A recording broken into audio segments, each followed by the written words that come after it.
Full interview with Robin Persaud, biology teacher. What is your name, your job, and your major? My name is Robin Persaud. I'm a teacher at White Oak Secondary School, and then my degree, I have several degrees. So I have my undergraduate degree in biochemistry, and then my graduate degree is a master's in health science. Can you tell me what events led you to the career that you're currently working in? What events led you to choose your major? Well, we'll start with the majors, I guess, because that came first. It's probably not the most inspiring story, but when I was applying to universities, I was applying to science programs. I was accepted into the biochemistry program and biology program at University of Waterloo. When choosing between the two, I didn't know what I wanted to do. So I decided, I looked at what I had to take in each program. Biology had a lot of options where you had to kind of figure out what you wanted to do, whereas biochemistry was set out and predetermined in terms of the courses that you would take for the first 3 years. So biochemistry it was, and I ended up sticking with it. What led me into teaching, during my undergrad I was fortunate enough to work as a teaching assistant in chemistry, undergraduate chemistry labs. I really enjoyed that interactions of guiding folks along, helping them along with the work that they were doing. When I was a graduate student, I was also I had teaching assistant duties for biochemistry nursing course, as well as an undergraduate immunology course, and I always enjoyed that aspect of it. So I decided, that was maybe something worth pursuing, was teaching, and that's what led me to go to Teachers College, and here I am. Describe the day-to-day responsibilities of your job. The day-to-day responsibilities, that's a lot. So making sure that each class is, you have a plan for each class, that each class is progressing along, that materials are prepared to be used. Like, for example, if there's a lesson, making sure that it's ready to go. Notes are photocopied and ready to go. If it's a lab, making sure that everything is prepared and set out ahead of time, and then just be ready to set up. And then, when in class, just making sure that everybody is comfortable, safe, welcome, that everybody understands what they're doing. And then mostly just making sure everybody is safe, relatively content, and goes home maybe knowing a little bit more than what they came in with. What do you think is the biggest misconception people have about your job? Oh, there's a lot. Which one to choose? You could say all of them if you want to. Probably the biggest misconception is that teachers work part-time, or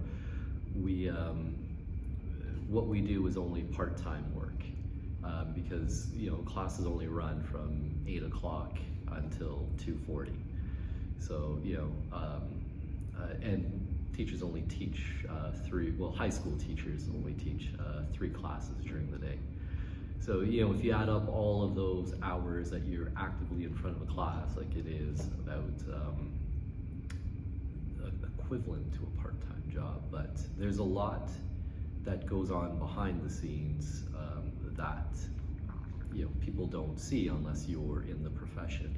The preparation that goes into making sure that each class can run as smoothly as possible. You're always, and it's not just that day's classes, but looking ahead at classes coming up, making sure that everybody's on track, or classes are on track, and progressing along in a manner that best fits that course.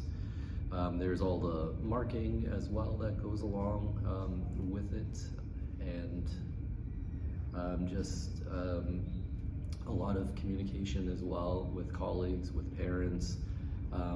So there's a lot of additional stuff that happens that's just not in front of the class. What type of people do you think are best suited to pursue your career? What qualities or qualifications would they have to have?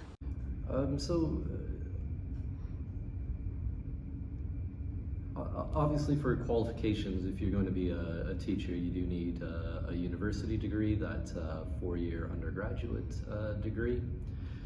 For a high school teacher, you need two teachables, which usually if you finish an undergrad degree with, you should be able to have or be qualified for. In terms of personality, like you really should be kind of a patient person.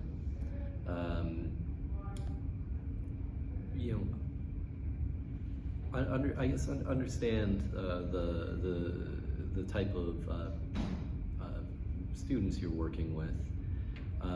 Be open, be accommodating, be willing to listen. You can't be like too set in your ways. And just, you have to be flexible and adaptable and organized. And being a pack rat doesn't hurt either. Be honest. Do you like your job? Why or why not? So I'll before I give my answer, I'll give a little bit of context to it. Okay. So as I mentioned before I got into teaching, I was in grad school. I was a graduate student. I did not enjoy what I was doing, working in a lab. I just, it was a miserable time.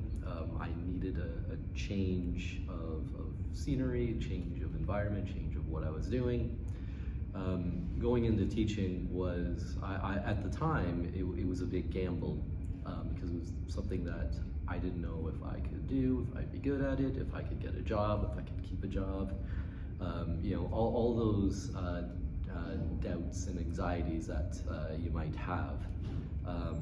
But after I managed to get my first job, and it wasn't here, but I came here shortly after. I've really enjoyed my time at White Oaks and my time being a teacher. I feel very fortunate to have the job that I do. I feel very fortunate to work at the school that I do. All the people that I work with are fantastic and great. Everybody's really committed to that goal of student learning and student well-being. So I really do enjoy my job. I've been doing this for 11 years now, and it has been the best decision that I've made. Like, no regrets whatsoever. The 3 things I value most in a job are helping people, learning things, and spontaneity. Would you say that your job has these things? Yes. Every day as a teacher is different. No 2 days are the same. There's always new challenges coming up, even though these are, at some point you'll end up teaching the same courses from year to year. There's always new challenges that come up. There's always shifts in the field in terms of teaching practices, methods to use, best way to engage students. So you're always learning, there's always challenges. It's different from day to day.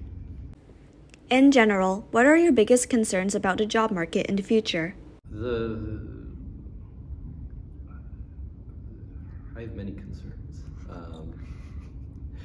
The biggest concern, I guess, that I have, and I always worry about you guys coming up and the young folk moving up and entering into the job market. It's seems like it's harder and harder to find full-time, well-paying jobs. And so the thing that I worry about the most is the gig economy that seems to be kind of taking place.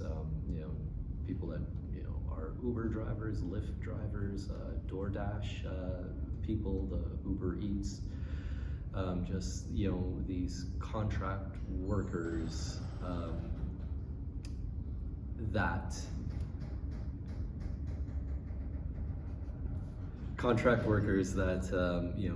don't get good pay, don't get good benefits, have no job security. Those are kind of the big concerns there. And then the other side is automation as well, automation of everything. If you can think of a job that could be automated, odds are it will be. Like teaching, for example.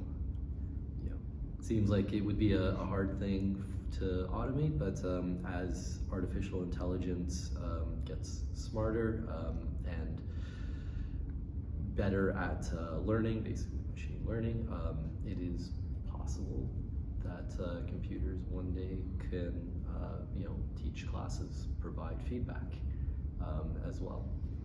What tips would you give to young people who have trouble finding a job or deciding what major they want to pursue? In terms of a major, I guess you really got to think about the field that you want to go in, and then once you're in a major, you don't need to commit to it. If you do 1 year in business and you decide that you don't like business, you'd rather do music or you'd rather do science, it is possible to switch directions. So start out with something that you think you would be interested in, and if that changes, talk to the counselors at whatever academic institution you happen to be at, college or university, and they can help you change pathways. And odds are the thing that you get a degree in, you probably won't end up working in that area anyway. I guess in terms of finding a job, some tips there could be just make sure like your resume is up to date. It is something that is easy to read, fits on one page back to front, and it doesn't hurt to drop off a resume in person. I know you got to apply online for all these things now, but dropping off stuff in person really kind of puts a face to the resume as well. Do you have anything else you'd like to add? Just based on overall stuff there.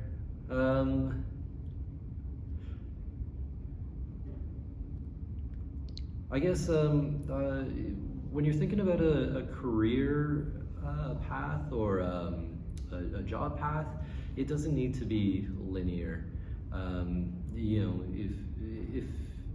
If it ends up, you get sidetracked or you go another direction, that's okay. Or if the thing that you think you want to do, you don't like doing, that's perfectly fine. It's better to switch and maybe start over, not necessarily start over, but switch and do something that you enjoy. And that is really kind of the big thing. Like don't think too much about the prestige factor, the how much honor it would carry, but at the end of the day, you got to enjoy what you're doing, and if you don't enjoy it, is it really worth your time? Additional tips from Robin Persaud. So some additional tips as well. So you obviously have to do something beyond high school, whether that's an apprenticeship, undergrad, or college, and then usually with undergrad or college.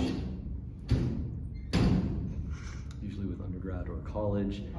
You have to do something beyond that. So a lot of people graduate with a bachelor's degree. It's helpful to have something else like a master's degree, or do the undergrad degree and then do a 2-year college program.